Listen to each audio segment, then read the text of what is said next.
Against a tight player, this probably is not a call, but again, I don't know how tight he is. This is definitely a situation where check raise is okay. You have a king is going to give you clean value. Heart's going to give you some good turn bluff equity. But on this card, I definitely just give up. Yeah. I mean, I think you have to put some weight towards the fact that he'd 3-bet the flop as a bluff. So that slightly lessens his air range that's calling. There's also just not that many hands that he's going to call here. Like, I know heads-up sit-and-go plays are prone to float, but you're going to get a lot of folds from just pure error here. Like maybe some weak ace highs,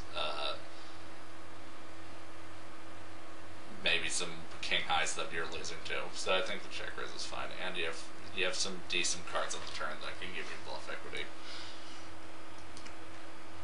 I mean, I think this is probably not that bad of a bet, but just because you're going to get some folds sometimes, but I think it's probably better off just checking. Maybe just better off. I mean, yeah, I'd say you're better off just checking.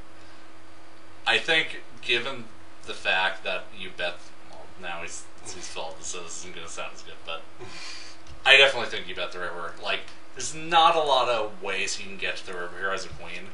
I mean, with a queen.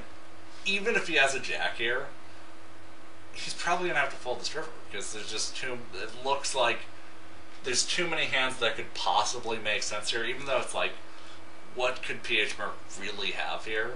You kind of see the queen, well, what if he had a queen at the river? Mm-hmm. Not a lot of queens in JLande's range. You can't, it's hard to think of a lot of queens that he would possibly have here. You know, maybe even if he was bluffing, maybe PHMERC backdoor A9. Definitely a shove at this point. But then again, I probably wouldn't bet the turn, because if you're check raising the flop, it's because you're banking on the guy folding enough to have enough equity there. Like, I don't think you can reasonably bet the turn and expect enough folds for it to be profitable. That's my personal feeling.